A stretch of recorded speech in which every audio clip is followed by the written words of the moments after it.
Hey guys, welcome back to my channel. और आज की इस वीडियो में हम बात करेंगे कोरल रीफ्स के बारे में कि कोरल रीफ्स क्या होते हैं, कौन से ऐसे फैक्टर्स होते हैं जो इनकी ग्रोथ को कंट्रोल करते हैं, और उसी के साथ हम टाइप्स ऑफ कोरल रीफ्स देखेंगे, कितने टाइप के कोरल रीफ्स हमें हमारे पूरे वर्ल्ड में देखने को मिलते हैं। सो इस वीडियो को एंड तक देखना। अगर आपको ये वीडियो पसंद आए तो प्लीज इस वीडियो को लाइक करें, शेयर करें एंड कमेंट करें। और जिसने भी चैनल को सब्सक्राइब नहीं किया है वो प्लीज इस चैनल को सब्सक्राइब कर ले।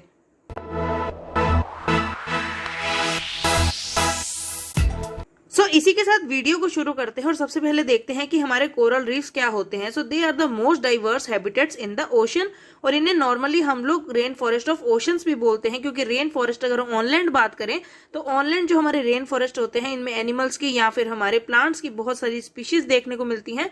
उसी तरह हमारे ओशंस में हमारे कोरल रीफ्स की बहुत सारी डाइवर्सिटी की वजह से उनको रेन फॉरेस्ट ऑफ ओशंस भी बोला जाता है। So the coral reefs are the masses of limestone and dolomite accumulated by the lime secreting organisms known as coral polyps। कि जो हमारे कोरल पोलिप्स होते हैं ये एक मासेस होते हैं लाइमस्टोन और डोलोमाइट के बने हुए, जो हमारे सिक्रीट करते हैं लाइम को, और इसी के साथ ये जो हमारे पोलिप्स क्रिएट करते हैं, जो एक इंडिविजुअल हमारा कोरल होता है उसको हम बोलते हैं पोलिप, और जब यही पोलिप्स मिलकर हमारा ग्रुप ऑफ कोरल्स बनाते हैं उनको हम बोलते हैं coral reefs. So these polyps live in a symbiotic relationship with host zooxanthellae। So zooxanthellae जो होता है हमारा सिंगल सेल ऑर्गेनिजम्स होते हैं जो सपोर्ट करते हैं हमारे कोरल्स को इनकी फॉर्मेशन में या फिर इनके सर्वाइवल में। जो एक सपोर्ट करते हैं वो zooxanthellae करते हैं, और उसी तरह जो हमारे कोरल्स हैं वो भी सपोर्ट करते हैं हमारे zooxanthellae को। तो अगर कोरल्स की बात करें तो ये प्रोवाइड करते हैं हमारे कार्बन डाइऑक्साइड, फास्फोरस और नाइट्रोजन को, जिससे हमारे zooxanthellae जो है वो फोटोसिंथेसिस कर सके या फिर जो हमारा सनलाइट है उससे डायरेक्ट हमारे लिए फूड बना सके। अब वो फूड किसके लिए बनाते हैं? कोरल्स के लिए। तो इनमें क्या होता है? म्यूचुअलिज्म होता है कि दोनों में म्यूचुअल अंडरस्टैंडिंग है, ये एक दूसरे के लिए वर्क करते हैं और एक दूसरे के सर्वाइवल के लिए एक दूसरे को हेल्प करते हैं। अब जो zooxanthellae है वो कोरल्स के लिए क्या करता है? ऑक्सीजन प्रोवाइड करता है, शुगर्स एंड फैट प्रोवाइड करता है, फूड प्रोड्यूस करता है बेसिकली हमारे कोरल्स के लिए, उनके सर्वाइवल के लिए।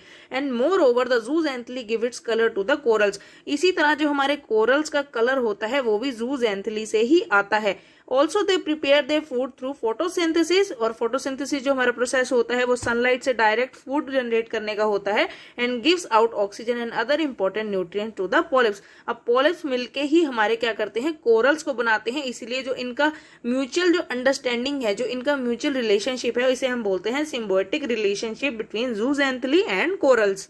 अब इसके बाद क्या होता है? जैसे जैसे हमारा टाइम जाता है, जो हमारा जियोलॉजिकल टाइम स्केल है उसके अकॉर्डिंग जो हमारा सी लेवल है वो कभी राइज करता है या फिर वो कभी फॉल करता है। तो उसी के अकॉर्डिंग जो हमारे कोरल रीफ्स हैं वही फॉर्म होते हैं। तो अगर हम सी लेवल अगर इतने की बात करें कि यहाँ पर लैंड एरिया है वो ज्यादा है, सो जो हमारे कोरल्स होते हैं वो हमेशा लैंड सरफेस पर ही, जो हमारा कॉन्टिनेंटल शेल्फ वाला एरिया होता है वहीं पर फॉर्म होते हैं, जहां पर हमारे पास अच्छे खासे अमाउंट में लाइमस्टोन मिलता है। उसी लाइमस्टोन के बेसिस पे जब ये सिक्रीट करते हैं उसको यूज करके, तो यहाँ पर एक कोरल रीफ्स बनाते हैं। सो अब यहाँ पर क्या होगा? जब हमारा कॉन्टिनेंटल शेल्फ जो है वो ब्रॉड हो जाएगा, यहाँ पर जो हमारा कॉन्टिनेंटल शेल्फ है वो सी लेवल राइज की वजह से बहुत ज्यादा एक्सपैंड कर जाएगा, तो यहाँ पर हमें पैचेस देखने को मिलेंगे रीफ के। यहाँ पर हमें बहुत डिफरेंट टाइप के रीफ जो है वो कॉन्टिनेंटल आइलैंड के अलोंग देखने को मिलेंगे। जो हमारा प्रेजेंट सी लेवल है उसके अकॉर्डिंग क्या होगा? जो साइकिल होगी हमारे dying and deposition continues over the millions of years, कि बहुत लंबे टाइम तक ये सारा प्रोसेस चलता है। सो कभी यहाँ पर डिपोजिशन होता है और कभी यहाँ पर हमारे पास बहुत सारे कोरल्स जो है वो डाई भी करते हैं due to the leading accumulation of coral layers. क्योंकि यहाँ पर जब क्या होगा, उनको एक शैलो डेप्थ चाहिए होती है, एक लिमिटेड डेप्थ चाहिए होती है। उससे ज्यादा अगर सी लेवल राइज करेगा तो वो अंडर वाटर चले जाएंगे, जो कि उनके सर्वाइवल के लिए बिल्कुल भी सूटेबल नहीं होता। And they usually attach themselves either along an island और शोर एंड फॉर्म्स कोरल रीफ्स।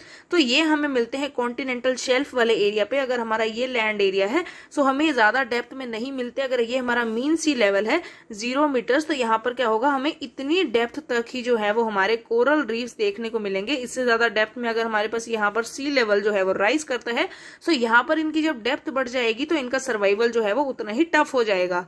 यही कोरल्स क्या करते हैं, बहुत लंबे टाइम तक जब इनकी ट्रांसफॉर्मेशन होती है, एवोल्यूशन होता है, यही कोरल्स मिलकर आइलैंड्स बनाते हैं। जैसे हमारे इंडियन आइलैंड जो आते हैं लक्षद्वीप आइलैंड, और उसी तरह जो हमारे अंडमान एंड निकोबार आइलैंड्स हैं, ये सारे कोरल आइलैंड्स है। फ्रिंजिंग रीफ क्या होता है, बटोल रीफ्स क्या होता है, हम आगे पढ़ेंगे। लेकिन जो हमारे कोरल रीफ्स होते हैं over a period of time transform और इवॉल्व इनटू कोरल आइलैंड्स। अब यही जब कोरल आइलैंड जो हमारे कोरल रीफ्स होंगे उनकी जब डेपोजिशन होती रहेगी तो ये मिलकर क्या बनाएंगे, एक बड़ा आइलैंड क्रिएट करते हैं, जैसे हमारे लक्षद्वीप एंड अंडमान एंड निकोबार हैं। अब बात करते हैं उन फैक्टर्स की जो कंट्रोल करते हैं the growth of coral reefs, या फिर हमारे कोरल्स की ग्रोथ के लिए सबसे ज्यादा इंपॉर्टेंट जो फर्स्ट चीज होती है वो होती है इनकी डेप्थ, कि ये शैलो डेप्थ में ही सर्वाइव कर सकते हैं 60 मीटर टू 70 मीटर्स ओनली। तो यहाँ पर 200 फीट टू 250 फीट तक इसका हम ले सकते हैं। ये हमारा मीन सी लेवल है 0 मीटर्स। ये बीच यहाँ कॉन्टिनेंटल शेल्फ एरिया पे क्या होगा, हमें ये सारा रीफ क्रस्ट देखने को मिलेगा, और सबसे मैसिव जो कोरल्स देखने को मिलेंगे वो हमें इसी डेप्थ के बीच में ही मिलेंगे। And the average temperature required for the growth of coral reef is about 18 degree to 20 degree Celsius, और ये हमें ज्यादातर टेम्परेचर देखने को मिलता है हमारे ट्रॉपिकल रीजन्स में। इसलिए जितने भी हमारे कोरल रीफ्स की जो पूरी बेल्ट आती है वो सारी हमारी ट्रॉपिकल एरियाज में ही आती है, जहां पर इतना ही टेम्परेचर जो है वो मेंटेन रहना चाहिए। इससे कम या इससे ज्यादा जो है वो हमारे कोरल्स के लिए बिल्कुल भी अच्छा नहीं होता। उसके बाद जो फैक्टर अफेक्ट करता है वो है वाटर, या वो सलाइन होना चाहिए या वो फ्रेश वाटर होना चाहिए। तो अगर हम नॉर्मल बात करें तो ये दोनों ही वाटर जो है वो सूटेबल नहीं होते for the growth of coral reefs. अब जो फ्रेश वाटर है अगर बहुत ज्यादा फ्रेश होगा तो वो भी ग्रोथ के लिए जो है वो सूटेबल नहीं होगा, क्योंकि यहाँ पर बहुत ज्यादा ग्रेट बैरियर रीफ जो है वो हमें तब देखने को मिलती है, या फिर इसमें ब्रेक देखने को मिलते हैं जब रिवर जो है वो पोर करती है अपना फ्रेश वाटर। रिवर जब पूरे अपने पाथ के थ्रू जब ओशंस में आकर मर्ज होती है तो यहाँ पर क्या होता है, डेपोजिशन होता है, फ्रेश वाटर जो है वो जाकर डायरेक्ट ओशंस में जाता है, जिसकी वजह से अगर हमारे पास ये हमारे कोरल रीफ्स थे तो ये एक बैरियर बन जाता है, इनके बीच में जो है वो गैप आ जाता है, जिसकी वजह से हमारे कोरल रीफ जो है वो इस एरिया में ग्रो नहीं कर पाते। And the oceans have a salinity between 27% to 37 ppt। अब पीपीटी हमने अपनी वीडियोस में पढ़ा है, तो ये होता है पीपीटी हमारा होता है पार्ट्स पर 1000, कि यहाँ पर हमें कितनी सैलिनिटी देखने को मिलती है। तो ये हमारा हो जाएगा पीपीटी पार्ट्स पर 1000 में कि हो जाएगा 27 पार्ट्स पर 1000 टू 30 पार्ट्स पर 1000। एंड ये जो है वो एक आइडियल कंडीशंस होती हैं for the growth of coral polyps. And the high concentration of saline water is also bad for the corals, and the carbohydrates of calcium start eroding due to excess saline water. तो अगर यहाँ पर बहुत ज्यादा हमारे पास salinity भी बढ़ेगी, उसकी वजह से इरोजन होगी, और उसी के साथ जो हमारा एक कैल्सेरियस जो हमारे ये प्रोडक्ट्स होते हैं, जो हमारे पॉलिप्स होते हैं, ये वहां पर इरोड होंगे, जिसकी वजह से इनकी ग्रोथ जो है वहां पर पॉसिबल नहीं होगी। 25 डिग्री टू 32 डिग्री जो यहाँ पर टेम्परेचर होगा, यहाँ पर इनके लिए हेल्दी होगा। यहाँ पर ये रेस्पिरेशन जो इनकी अच्छी हो पाएगी, फोटोसिंथेसिस हो पाएगी, जूजेंथली के साथ इनका रिलेशनशिप अच्छा रहेगा, कैल्सिफिकेशन होगा, और उसी तरह इनकी जो सैलिनिटी है वो भी मेंटेन रहेगी। लेकिन यहाँ पर अगर हमारे पास जो कैल्सिफिकेशन है या फिर हमारे पास सैलिनिटी जब बढ़ेगी, तो प्रैक्टिकल सैलिनिटी यूनिट जब बढ़ेगा, जब हमारा PSU बढ़ेगा 21 से 31 के बीच में, तो यहाँ पर स्ट्रेस क्रिएट होगा और हमारे कोरल्स जो है वो यहाँ पर डेवलप नहीं हो पाएंगे। अब आते हैं हमारे टाइप्स ऑफ रीफ्स पर, कि कितने टाइप के रीफ्स हमें देखने को मिलते हैं। तो ये डिपेंड करता है इनकी लोकेशन पर कि कहाँ पर फॉर्म होते हैं।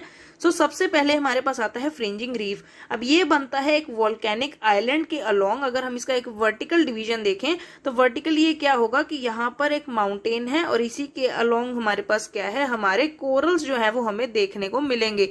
तो इसी के अराउंड यहाँ पर जो इसका शेल्फ एरिया होगा, जो कॉन्टिनेंटल एरिया होगा, वहीं पर ये इसके शैलो डेप्थ में फॉर्म होंगे। और उसी तरह जो अब ये जो आइलैंड है ये धीरे धीरे सिंक करना स्टार्ट करेगा। अब यहाँ पर दो रीजन हो सकते हैं। फर्स्ट रीजन ये हो सकता है कि जो हमारा सी लेवल है वो राइज कर रहा है, या फिर दूसरा रीजन ये हो सकता है कि ड्यू टू प्लेट टेक्टोनिक जो हमारा ये वोल्केनिक आइलैंड है ये अंडर वाटर सबमर्ज हो रहा है, या फिर इसका अगर हम बोलें कि सबसाइड कर रहा है, जिसकी वजह से यहाँ पर सी लेवल तो उतना ही है लेकिन हमारा वोल्केनो जो है वो सबमर्ज हो रहा है अंडर वाटर। तो यहाँ पर दो कंडीशंस होती हैं, लेकिन इस कंडीशन की वजह से क्या होता है, जब आइलैंड सबमर्ज होता है अंडर वाटर तो यहाँ पर एक लगून बनता है, एक वाटर लेक बनती है हमारे आइलैंड के अलोंग, और उसी के साथ हमारे जो ये बैरियर रीफ्स होते हैं ये फॉर्म होते हैं। अब बैरियर रीफ का सबसे बेस्ट एग्जांपल जो है वो ग्रेट बैरियर रीफ है क्वींसलैंड ऑस्ट्रेलिया में। उसी के साथ जो थर्ड हमारे पास जो रीफ्स आते हैं वो आते हैं अटोल। अब अटोल क्या होता है, जब यही आइलैंड पूरा का पूरा सबमर्ज हो जाएगा अंडर वाटर, तो इसी के अराउंड जो ये रीफ्स थे वो हमें देखने को मिलेंगे लेक के अराउंड। अब लेक क्या था, हमारा लगून। सो ये हमारे बन जाते हैं अटोल। अब इनको हम डीपली पढ़ेंगे एक एक करके कि हमारे ये तीनों जो हमारे रीफ्स हैं वो कैसे होते हैं। सबसे पहले आ गया हमारा fringing reef, and they found along the coast line of island and the continents. अब ये कॉन्टिनेंट से अटैच होते हैं, इसलिए हमें देखने को मिलते हैं ऑन द कॉन्टिनेंटल शेल्फ और द आइलैंड शेल्फ। कि यहाँ पर क्या होगा, they are the most common type of reef structure found in the ocean. तो ये सबसे ज्यादा इजिली फॉर्म कर जाते हैं क्योंकि आइलैंड के सपोर्ट में आके इनके लैंड एरिया पे ही इजिली ग्रो कर पाते हैं, और आपको बहुत सारे बीचेस पे भी कोरल्स देखे होंगे। And sometimes they are separated by a shallow lagoon. So यहाँ पर ये भी होता है कई बार कि जो बैक वॉश वाटर होता है उसकी वजह से एक छोटा सा लगून फॉर्म होता है, उससे भी थोड़ा सेपरेटेड हो जाता है। And fringing reef develop on the wave cut platform. तो जहां पर भी हमारी वेव्स का एक्शन रहेगा, वेव जो होती है हमारी इरोजनल एंड डिपोजिशनल फिनोमिना को क्रिएट करती हैं, ये एजेंट्स होती हैं जो वेव कट प्लेटफॉर्म्स क्रिएट करती हैं, जिन पर हमारे फ्रिंजिंग रीफ जो है वो इजिली ग्रो कर पाते हैं। And along the continents and islands their outreach edge grows rapidly due to the availability of oxygenated water and food supply by constant wave currents. ये अगर हम बात करें लैंड वाटर और हमारे कोरल्स की, तो कोरल जो है वो लैंड के एक्सटेंशन पर डेवलप होते हैं। और यहाँ पर वाटर में क्या होता है, जब डायरेक्ट सनलाइट आती है तो जूज़ैंथली जो है इनके लिए फूड प्रोड्यूस करते हैं, इनको सपोर्ट करते हैं। और उसी तरह यहाँ पर जो हमारी करंट्स आती हैं, जो हमारी कोल्ड करंट्स आती हैं, वो अपवेलिंग जोन बनाती हैं, जहां पर इजिली इनको जो है वो न्यूट्रिएंट्स मिल जाते हैं ग्रो करने के लिए, और यहाँ पर इनका फूड सप्लाई जो है वो इजिली अवेलेबल रहता है, जिसकी वजह से जो फ्रिंजिंग रीफ है वो हमेशा लैंड के साथ साथ जो है वो ग्रो करते हैं। नेक्स्ट हमारे पास आता है बैरियर रीफ, और बैरियर रीफ जो है वो लार्जेस्ट है, the most extensive of all the reef formation.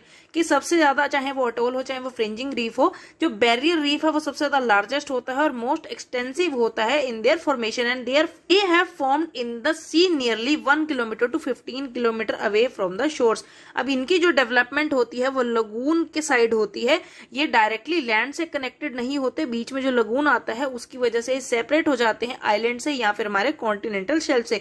अब ये जो रीफ है 1 किलोमीटर टू 15 किलोमीटर अवे तक भी फॉर्म हो सकते हैं। More reefs grow from the deep bottom lie at a distance away from the coast. कि ये थोड़ी डेप्थ में भी हमें देखने को मिल सकते हैं। यूजुअली जो हमारे कोरल्स होते हैं वो शैलो डेप्थ में फॉर्म होते हैं। They are characterized by the lagoons having a depth of 20 to 40 fathoms. Hence, these reefs are navigable easily. कि यहाँ पर easily navigation की जा सकती है और यहाँ पर easily पहुंचा जा सकता है। और इनकी जो डेप्थ होगी वो 20 to 40 fathoms होती है। जो हमारी डेप्थ होती है ओशंस की, उसको हम मेजर करते हैं हमारे fathoms में। सो ये इनकी यूनिट होती है। सो 20 to 40 fathoms तक इसकी जो डेप्थ है वो हमें देखने को मिल सकती है, और इनको easily हम रीच आउट कर सकते हैं क्योंकि इतने ज्यादा दूर जो है हमारे कोस्ट से नहीं होते।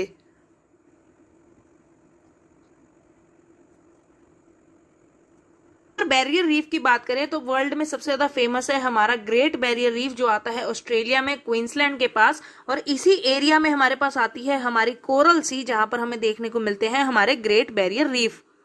थर्ड टाइप हमारे पास आता है अटोल रीफ, और अटोल रीफ की जो शेप होती है वो सर्कुलर या सेमी सर्कुलर होती है, और इसकी जो रिजेम्बलेंस होती है वो हॉर्स शू जैसी होती है। सो अगर हम ये बात करें तो इसकी कुछ हॉर्स शू जैसी या सेमी सर्कुलर अगर हम कहें इसकी शेप होती है। And generally they thrive either around the island और द सबमर्ज प्लेट्यू। क्योंकि हमने जो फर्स्ट लाइन में बात की थी जब टाइप्स की, कि यहाँ पर एक आइलैंड होता है जो अंडर वाटर सबमर्ज हो जाता है। सो इसी वजह से क्या होता है, ये एक सबमर्ज प्लेट्यू या फिर हमारे एक के अराउंड जो है वो ग्रो करता है। Atolls are marked by a shallow lagoon of open water. कि ये जो इनके बीच में वाटर होता है ये एक लगून होता है, एक शैलो लेक होती है जिसके अराउंड ये ग्रो करते हैं। And mainly many open channels provide fresh water and cold water for the lagoons. अब इसी के बीच में जब यहाँ पर हमारे पास गैप होता है तो यहाँ पर जो फ्रेश वाटर है वो भी आता रहता है, कंटिन्यूस की सप्लाई रहती है। And most importantly atolls are formed at the top of submarine mountains which are of volcanoes. की यहाँ पर जो वोल्केनिक आइलैंड जो सबमर्ज हुआ है, सो यहाँ पर जो सबमरीन हमारे माउंटेन्स हैं उन्हीं के अराउंड जो है ये डेवलप होंगे, और जो हमारा ये अटोल है ये एक तरह से फॉर्म होगा on the top of the submarine, जिसके सबमर्ज होने के बाद ही हमारी लगून की जो है वो फॉर्मेशन होती है, हमारे शैलो वाटर लेक की फॉर्मेशन होती है। टॉल रीफ्स बेसिकली वो होते हैं जो हमारे फ्लैट टॉप, हमारे सबमरीन माउंटेन जो ऑलरेडी सबमर्ज हो चुके हैं, जो हमारे रेमिनेंट्स होते हैं वोल्केनोस के, उनके ऊपर ये जो है ग्रो करते हैं, इसलिए इनको हम बोलते हैं अटॉल रीफ्स। अगर यहाँ पे हमारे पास वोल्केनिक आइलैंड होता और यहाँ पर लगून भी होता तो ये हमारे बन जाते बैरियर रीफ। अगर ये लेक हमारे पास ना होता और ये डायरेक्टली हमारे आइलैंड की शेल्फ पर बनते तो इसको हम बोलते हैं फ्रिंजिंग रीफ। चलिए बस इतना ही। अगर आपको वीडियो पसंद आई हो तो प्लीज इस वीडियो को लाइक करें, शेयर करें एंड कमेंट करें, और जिसने भी चैनल को सब्सक्राइब नहीं किया है वो प्लीज इस चैनल को सब्सक्राइब कर ले।